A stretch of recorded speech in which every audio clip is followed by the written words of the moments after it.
Assalamualaikum warahmatullahi wabarakatuh. Nama saya Rizky Arsy Ramadan. Jadi di video kali ini saya ingin berbicara tentang sesuatu yang sangat relevan bagi kita, sangat dekat bagi kita generasi muda, generasi milenial. Di dunia ini yang sekarang, banyak sekali platform-platform media sosial seperti TikTok, Facebook, YouTube, WhatsApp, dan masih banyak lain. Tapi, bagaimana kita menghadapi masalah ini di dunia online? Kita sebagai generasi yang tumbuh di era teknologi, kita sudah punya pemahaman yang kuat tentang betapa pentingnya etika dalam bermedia sosial. Kita cenderung menghindari perilaku cyberbullying, atau menyerang privasi orang lain, atau menyebarkan berita hoax gitu. Jika kalian menghindari perilaku tersebut, itu merupakan langkah yang bagus, dan kita patut bangga akan kesadaran ini. Tapi pertanyaannya adalah, apakah pandangan bahwa kita selalu mencerminkan perilaku kita di kehidupan nyata? Jujur, tidak selalu. Terkadang kita tanpa sengaja ataupun sengaja melanggar prinsip-prinsip tersebut. Misal kita menyebarkan berita hoax. Mungkin kita tidak tahu kebenarannya. Kita harus cari tahu dulu berita tersebut dari mana. Apakah ini benar? Kita main membagikan dan orang lain melihat berita yang kita bagikan yang menyebabkan orang tersebut salah paham. Kita tahu bahwa etika dalam bermedia sosial itu penting. Tapi bagaimana kita mengubah pemahaman ini menjadi tindakan yang konsisten? Perilaku di media sosial ini memiliki dampak yang signifikan. Jika kita tidak patuh dalam beretika, kita bisa merusak reputasi diri, memutus hubungan dengan orang lain, atau bahkan bisa menciptakan ketegangan sosial.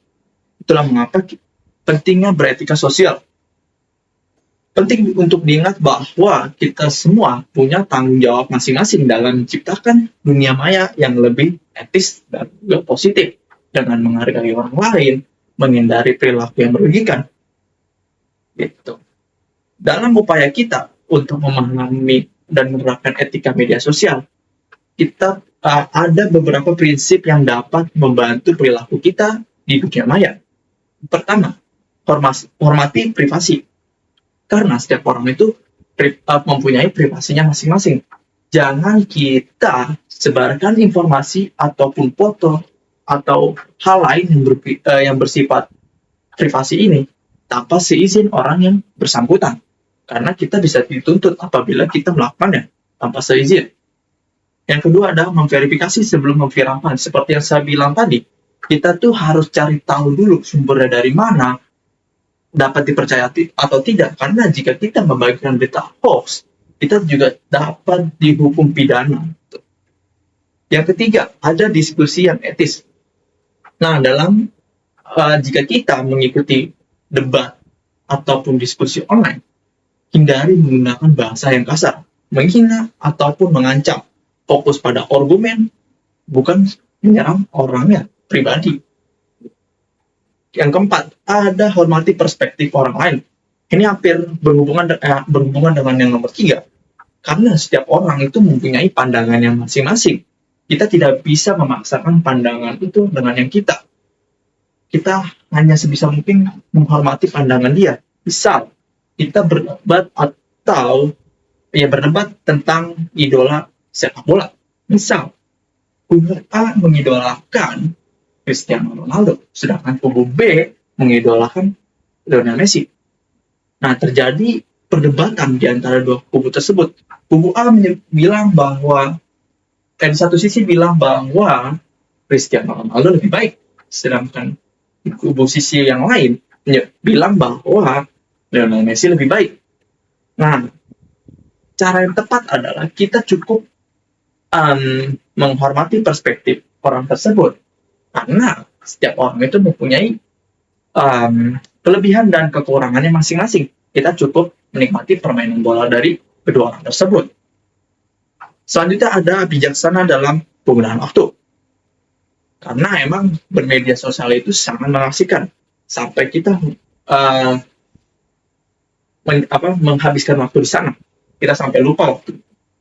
Jadi kita tuh harus memanage waktu, membagi waktu. Kita harus membagi kehidupan kita di dunia online, dunia maya, dan juga dunia nyata, dunia asli. Selanjutnya, dan yang terakhir ada hindari cyberbullying.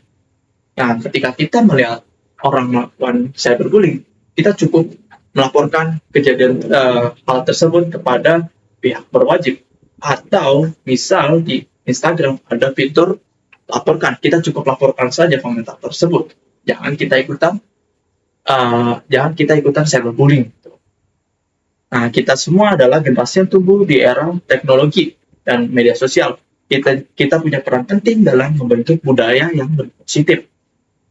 Karena Indonesia ini adalah negara yang terkenal dengan keramahannya. Tetapi ketika di dunia maya, dunia online, Indonesia salah satu negara paling tidak ramah di dunia. Ayo kita buat Indonesia menjadi negara yang paling ramah, entah itu di dunia online maupun di dunia asli. Nah, kita sebagai generasi milenial udah tahu banget bahwa etika di media sosial itu penting. Kita paham bahwa cyberbullying atau menyebarkan berita hoax itu tidak bagus, tapi kadang kita masih suka teledor gitu. Jadi kita perlu lebih sadar gitu dengan etika dan belajar bagaimana caranya mempraktikannya dengan baik. Dan kita harus lebih konsisten dalam berperilaku kita. Jadi ayo contoh lebih baik dan bentuk dunia maya yang lebih etis. Sekian dari saya. Wassalamualaikum warahmatullahi wabarakatuh.